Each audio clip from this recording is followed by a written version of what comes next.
आरंभे तापकान प्राप्ता व तृप्ति प्रतिपादकान अन्ते सुदुस्त्यजान कामान कामम कह सेवते सुधी।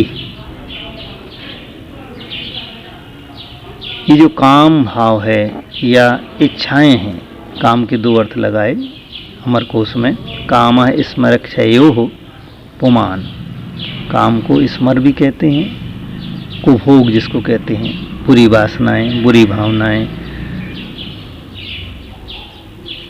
और इच्छाएं। तो ये जो भाव हैं, आरंभे तापकान प्राप्तौ अतृप्तिकान अन्ते सुदुस्त्यजान, तीन विशेषण दिए भगवान ने कि सांसारिक सुख जो हैं प्रारंभ में तापकान संताप पैदा करते और प्राप्त हो जाने पर अतृप्ति प्रतिपादकान असंतोष को पैदा कर देते। अंते स्वदुस्त्यजान कठिनाई से छोड़ने योग्य होते हैं। ऐसे कामान मनोरथों को, इच्छाओं को, कुभोगों को, सांसारिक सुखों को कहा कौन? सुधी बुद्धिमान, कामम इच्छापूर्वक आसक्तिपूर्वक लगन से सेवते सेवन करता है। काकु प्रयोग है, अर्थात कोई बुद्धिमान इसको इच्छापूर्वक आसक्तिपूर्वक सेवन नहीं करता है। पूरा भाव हुआ कि सांसारिक सुख प्रारंभिक अवस्थाओं में संताप पैदा करते हैं, प्राप्त हो जाने पर असंतोष को पैदा करते हैं और इनका छोड़ना बहुत कठिन होता है। ऐसे मनोरथों को, ऐसी इच्छाओं को, ऐसी वासनाओं को, ऐसे सांसारिक सुखों को, ऐसी काम आदि को, मतलब जिस कामना भी कहते हैं और काम मतलब भोग आदि, इनको कौन बुद्धिमान सेवन करता है, अर्थात नहीं करता है। अब ये शरीर की दशा बता रहे हैं। भवन्ति प्राप्य यत्संग मसुचीनि सुचीन्यपि सकायः संततापायस् तदर्थम प्रार्थना वृथा। यत्संगम, जिसकी संगति को प्राप्त करके, सुचीनी अपि पवित्र भी वस्तुएं, असुचीनी अपवित्र हो जाती, भवंती हो जाती हैं। सा काया, वह काय, वह शरीर, संतत अपाया, निरंतर नाशवान है, क्षीण हो रहा है, निरंतर नाशवान, क्षीण, प्रत्येक क्षण नष्ट हो रहा है। जिसको वीरनंदी स्वामी कहते क्षण क्षण न्यासी बोध बुद्धि स्त्राभिधानम यदि नहीं सकुर्यात न कर्म पाशे वशीकृतात्मा योनि सुनंता सुसहित दुखम। क्षण क्षण में नष्ट होने वाली इन आयु आदि या शरीर आदि को ये जीव अगर स्थिर न माने, स्थिर की कल्पना न करे, तो ये अनेक योनियों में अनेक दुखों को सहन नहीं कर पाएगा। तो ऐसा ये शरीर कैसा है? संतत अपाया, निरंतर नाशवान है। तदर्थम, ऐसे शरीर के लिए कहा प्रार्थना वृथा, ऐसे शरीर के लिए प्रार्थना करना अर्थात उससे मोह करना बेकार है, व्यर्था है। अब ये शरीर और तप आदि कैसे हैं वो बताते हैं।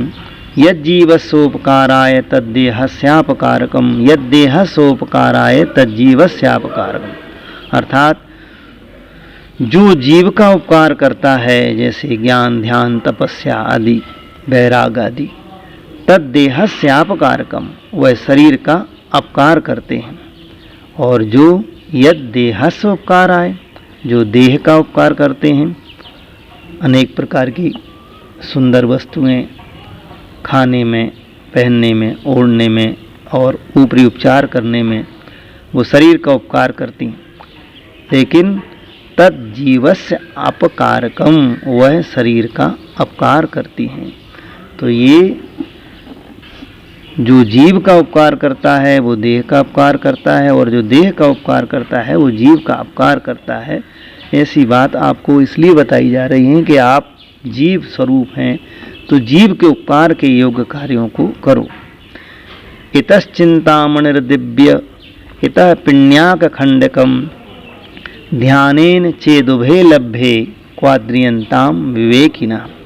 आपके ज्ञान ध्यान वैराग्य की यहाँ परीक्षा महाराज ले रहे हैं। आचार्य महाराज कह रहे हैं इतः इस ओर से दिव्य चिंतामणि, दिव्य कोई चिंतामणि रत्न हमें प्राप्त हो जाए, और इतः एक ओर से पिण्याक खंडकम खली चुनी का कोई टुकड़ा, ध्यानेन चेद उभे लभ्ये ध्यान से, धर्म ध्यान से, शुक्ल ध्यान से, चेत यदि उभे लभ्ये दोनों प्राप्त हो जाएं तो क्वा कहाँ पर, विवेकिनः विवेकी व्यक्ति, आद्रियंताम आदर को प्राप्त होगा, अर्थात उस व्यक्ति की दृष्टि कहाँ रुकेगी, कांच खंड में, खली चूनी के टुकड़े में, या चिंतामणि दिव्य रत्न में, या आत्मिक सुख में, या सांसारिक सुख में। यद्यपि ये दोनों बातें एक साथ हो नहीं सकती, ये मानो की है जैसी बात, क्योंकि धर्म ध्यान से हमें स्वर्ग आदि का वैभव प्राप्त होगा और शुक्ल ध्यान से हमें मोक्ष आदि का प्राप्त होगा, तो दोनों एक साथ कैसे हो सकते, सांसारिक भी और पारमार्थिक भी। तो यहाँ आपकी परीक्षा ली जा रही है कि अगर दोनों प्राप्त हो जाएं तो आप किस पर अपना ध्यान केंद्रित करना चाहेंगे, आप क्या चाहेंगे, आपकी दृष्टि कहाँ रुकेगी, वो आपको दिखाया जा रहा है, आपकी परीक्षा की जा रही है। अब जिसके लिए हम पूरी जीवन, पूरा संसार परिचय में नहीं है, उसको परिचय कराया जा रहा है आत्मा का। आत्मा कैसी है? स्वसंवेदन सुव्यक्तस तनुमात्रो निरतयाः अत्यंत सौख्यवान आत्मा लोकालोक विलोकना। वाह! ये आत्मा 5 विशेषणों से समझाई जा रही है। जो स्वसंवेदन सुव्यक्ता पहला विशेषण है, दूसरा तनुमात्रा, तीसरा निरत्ययः, चौथा अत्यंत सौख्यवान और पांचवा लोकालोक विलोकना। तो स्वसंवेदन सुव्यक्ता, आत्मा अपने ही संवेदन से स्पष्ट है, प्रकट है, अनुभव में आता है। और तनुमात्रा, शरीर मात्र है, मतलब शरीर बराबर है, शरीर से छोटा नहीं, शरीर से बड़ा नहीं, अपने अपने जो वर्तमान में उसको शरीर प्राप्त हुआ है वह ज्ञान सुख आदि स्वरूप वाला आत्मा उस शरीर मात्र में रहता है, उतने प्रमाण में रहता है। निरत्ययः, यह अविनाशी है, अनस्वर है, अनासवान है। अत्यंत सौख्यवान, अत्यंत सुख स्वरूप वाला है। और लोकालोक विलोकना, लोक को और अलोक को देखने वाला है।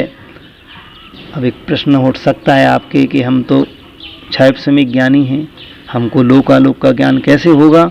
तो आपको हमको लोकालोक का ज्ञान ऐन्द्रियक श्रुतक ज्ञान के माध्यम से, परोक्ष ज्ञान के माध्यम से होता है, और भगवान को एक साथ प्रत्यक्ष ज्ञान से होता है। इतना अंतर है। तो आत्मा का लक्षण है, जो कि हमारे वृद्रव्य संग्रह में ब्रह्मदेव सूरी ने 3 प्रकार से चित्रित किया है। यहाँ पर आध्यात्मिक ग्रंथ होने के नाते एक प्रकार से हमको समझ लेना चाहिए कि ज्ञान सुखादि गुणेषु आसमन्तात् अतति वर्तते यह सा आत्मा। जो आत्मा के गुण हैं ज्ञान सुख आदि, उनमें जो निरंतर पूर्ण रूप से, समग्र रूप से व्याप्त होकर के वर्तता है, रहता है, उसका नाम आत्मा है। उसी को भगवान ने 5 विशेषणों से बताया। अपने अनुभव से व्यक्त है, शरीर बराबर है, अविनाशी है, अत्यंत सुख स्वरूप है, और लोकालोक को जानने वाला है। अब ऐसी आत्मा को 10 मिनट हो गए।